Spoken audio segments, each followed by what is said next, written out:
Samsung's Notebook 9 was one of the thinnest and lightest 15-inch laptops we tested in 2017, and it had one of the longest battery runtimes at more than 12 hours. For 2018, it looks like more of the same. Great, but with more power and performance. Even better.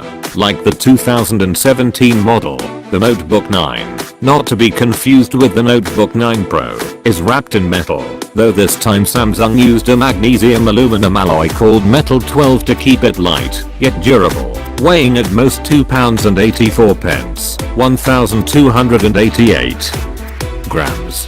The crux of the update is a jump to an 8th generation Intel Core i7 processor and a version with NVIDIA GeForce MX 150 discrete graphics in exchange for integrated Intel UHD graphics. Along with the new processor, Samsung says it added its largest and most powerful battery placed inside a notebook.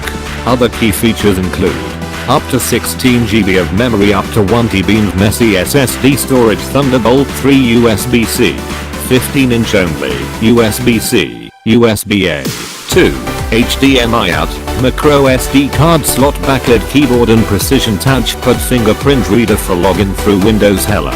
Samsung added a set of potentially handy software tools too, such as Studio Plus for photo and video content creation, Samsung Message that lets you send messages from the laptop to contacts saved on your phone, and a voice-activated note-taking app. The Notebook 9 also comes in a 13.3-inch size that weighs in at just less than 2 pounds and 20 pence, 995g, with a full HD display available with an 8th gen Intel Core i7 processor. There's just integrated Intel UHD graphics available at this size, though.